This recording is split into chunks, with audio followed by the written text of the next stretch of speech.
Dimanche 31 mai, Solar Impulse 2 entamait l'étape la plus délicate de son tour du monde, la traversée du Pacifique en 6 jours et 6 nuits. Mais l'avion solaire a été contraint de se poser ce lundi 1er juin à Nagoya, au Japon.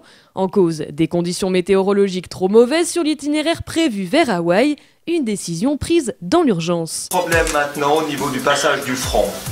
C'est-à-dire que le front qu'on peut passer au 5e jour, c'est complètement bouché. En fait, on monterait devant le front à 28 000 pieds et ensuite pendant la nuit, on descend à l'intérieur du front en passant 2 couches de stratocumulus et ensuite en faisant un level off vers 10 000 pieds et ensuite 8 000 pieds.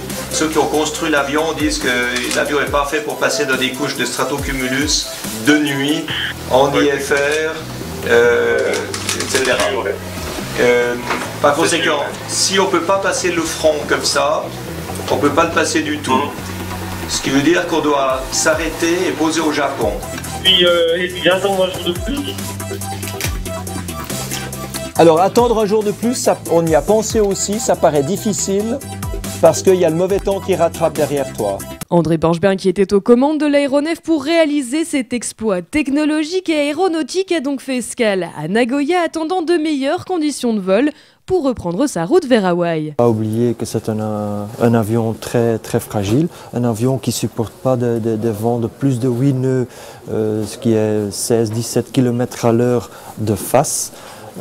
Ça pose déjà des problèmes.